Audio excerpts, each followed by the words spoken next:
नमस्कार, मैं हूं आपके साथ मोनिका गुप्ता और आप देख रहे हैं हर खबर बुलेटिन की शुरुआत करेंगे खास खबरों के साथ। आज पूरे देश में मकर संक्रांति का त्योहार बड़े ही धूमधाम से मनाया जा रहा है। पूरे देश में मकर संक्रांति की धूम है। हरियाणा के नांगल चौधरी में भी बच्चे और बुजुर्ग आग जलाकर मकर संक्रांति मना रहे हैं और साथ ही गजक, रेवड़ी और मूंगफली खाकर इस त्योहार को मना रहे हैं। तस्वीरें भी आप देख रहे हैं नांगल चौधरी की तस्वीरें, जहां पर मकर संक्रांति का त्योहार बड़े ही उत्साह के साथ मनाया जा रहा है। बच्चे हो, बुजुर्ग हो या फिर युवा, हर वर्ग का यहां पर हर वर्ग को देखा जा सकता है।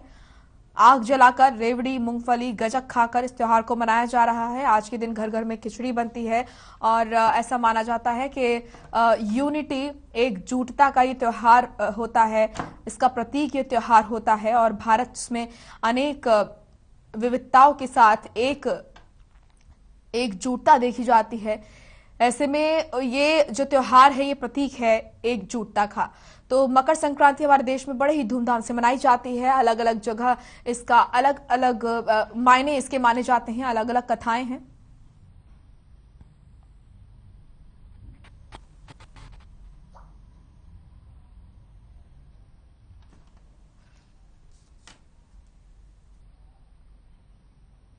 तो वहीं सूबे के मुखिया मनोहर लाल ने भी ट्वीट कर देश और प्रदेशवासियों को मकर संक्रांति की शुभकामनाएं दी। ये ट्वीट आप देख रहे हैं, जहां पर सीएम मनोहर लाल ने देशवासियों को मकर संक्रांति के शुभ अवसर पर हार्दिक शुभकामनाएं दी हैं और कहा संपूर्ण राष्ट्र में यहां पर सांप्रदायिक सौहार्द हमेशा बना रहे। मकर संक्रांति की आप सभी को बहुत बहुत शुभकामनाएं। ये ट्वीट सूबे के मुखिया मनोहर लाल ने किया है देश और प्रदेशवासी को। और ये ट्वीट आप देख रहे हैं प्रधानमंत्री नरेंद्र मोदी का, जिन्होंने देशवासियों को मकर संक्रांति की शुभकामनाएं दी।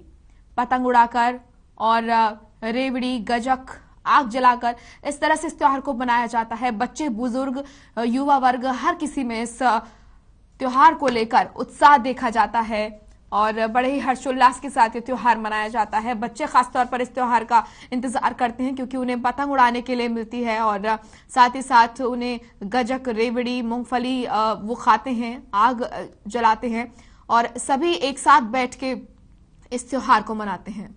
तो देश के प्रधानमंत्री नरेंद्र मोदी और सूबे के मुखिया मनोहर लाल ने देश और प्रदेशवासियों को इस त्योहार की शुभकामनाएं दी।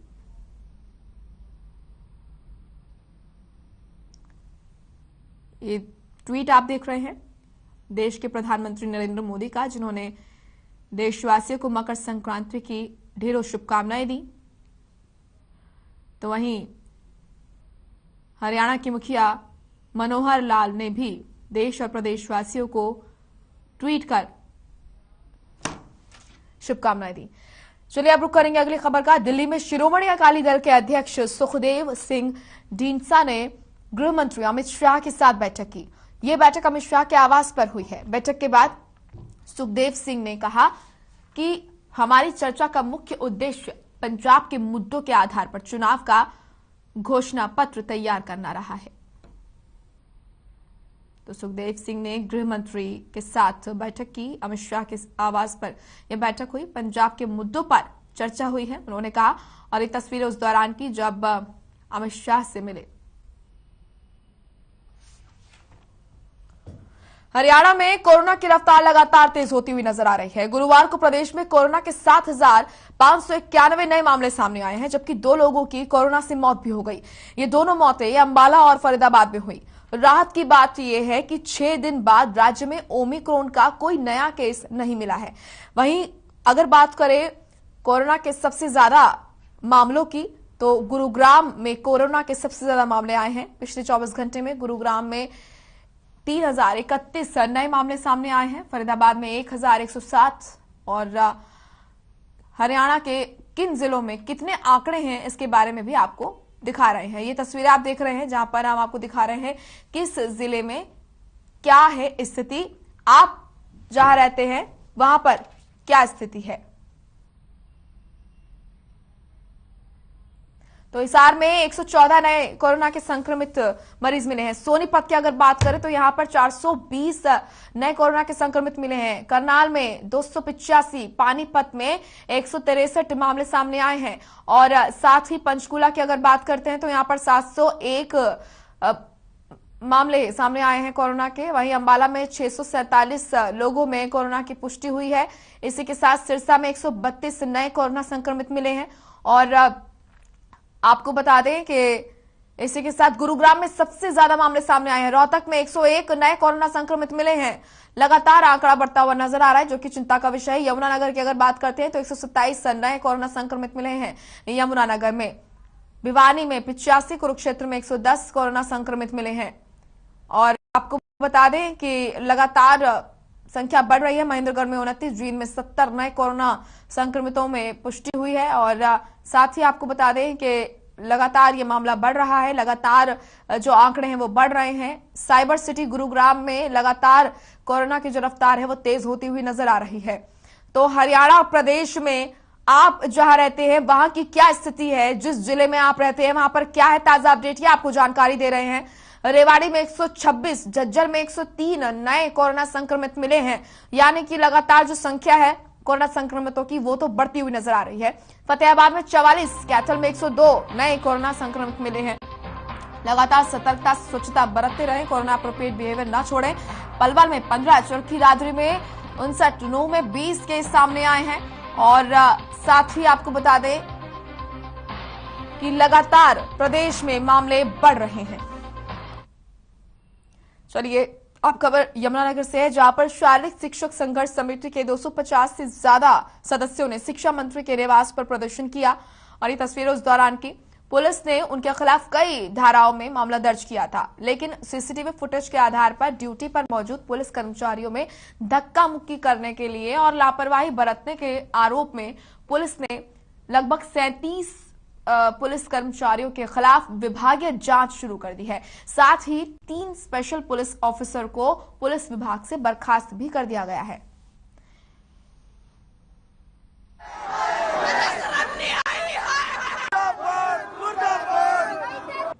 माननीय शिक्षा मंत्री जी के निवास पे जाके जिस तरीके से प्रदर्शन किया, तो उससे उन्होंने जो वर्तमान में कोविड प्रोटोकॉल लागू है पूरे प्रदेश में, तो उसका उल्लंघन किया था। तो उसमें हमने धारा 188 आईपीसी और डिजास्टर मैनेजमेंट एक्ट की धारा 51 के तहत पहले एफआईआर दर्ज की थी। तो अब उस घटना से जुड़े सीसीटीवी फुटेज और वो सब एग्जामिन करने के जब किया है, तो ये भी बड़ा क्लियर है कि पुलिस के कर्मचारियों ने जब उनको रोकने की कोशिश की, उनके साथ भी धक्का मुक्की की।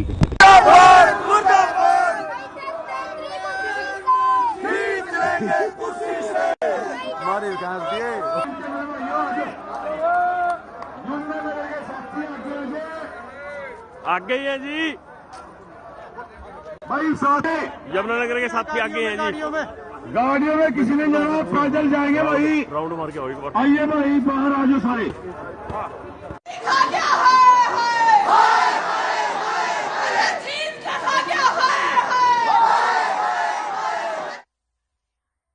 जिन्हें बर्खास्त कर दिया गया है।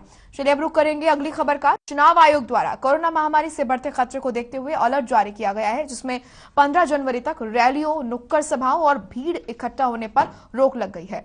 तो वहीं इस चुनावी दौर में नेता मतदाताओं से संपर्क साधने के नए नए तरीके अपना रहे हैं। बलबीर सिंह सिद्धू लगातार मतदाताओं के घरों पर दस्तक दे रहे हैं। खबर के साथ साक्षात्कार में बलबीर सिद्धू ने आम आदमी पार्टी के संयोजक और दिल्ली के मुख्यमंत्री अरविंद केजरीवाल पर तंज कसा, उनको राजनीतिक स्तर पर ड्रामेबाज बताया।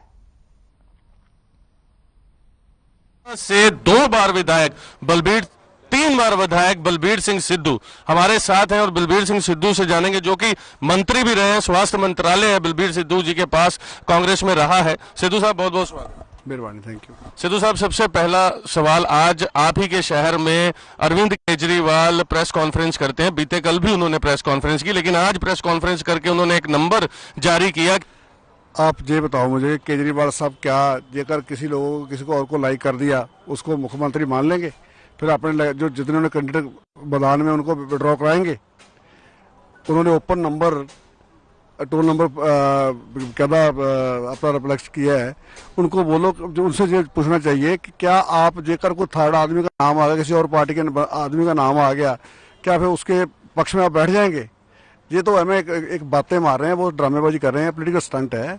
लेकिन देखो, उनकी पार्टी में जो 8 साल से भगवंत मान बेचारा एडियां रख रहा है, उसको तो उसका नाम तो कभी ले नहीं रहे। लेकिन वो सिर्फ एक को बात चाहते हैं कि वो पंजाब के लोग जो उनके जो बेनिफिशियर हैं, उन्होंने ऑलरेडी बंदे हायर किए हुए हैं, वो बैठे मैसेज डाले जा रहे हैं कि केजरीवाल मुख्यमंत्री पंजाब होना चाहिए।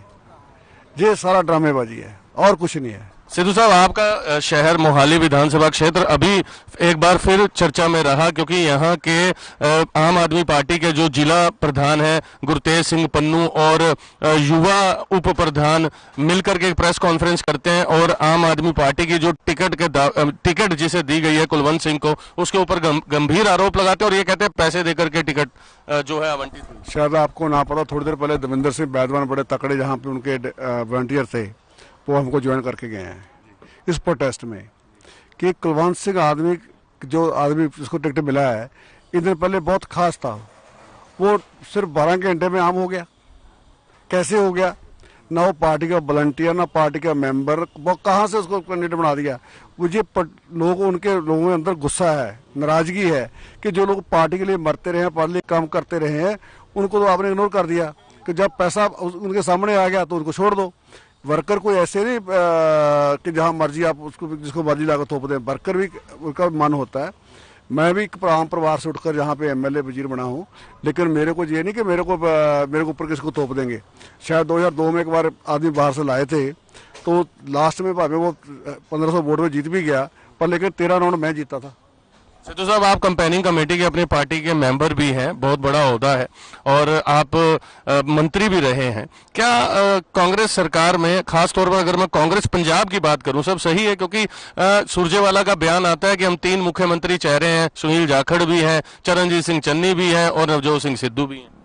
देखो, पार्टी हमारी बड़ी यूनाइटेड काम करती है, हमारी एक टीम बनती है, टीम में सब लोग प्लेयर होते हैं, लेकिन वो बाद की बात है। पहले हम पार्टी जीत के आएगी, उसके बाद हमारे जो एमएलए जीत के आएंगे वो तय करेंगे किसको हमारा अपना सीएलपी का लीडर बनाना है। ये थे हमारे साथ बलबीर सिंह सिद्धू, जो कि मोहाली से विधायक हैं और 3 बार विधायक बन चुके हैं। अब एक बार फिर चुनावी रणभूमि में अब देखना होगा कि इस बार विधानसभा में जीत कर पहुंचते हैं, जीत का परचम लहरा पाते हैं नहीं। बहरहाल हमारी नजर जरूर बनी रहेगी इस पर मोहाली विधानसभा क्षेत्र में। कैमरा पर्सन हरदीप के साथ मैं सोरन, मोहाली। नमस्कार।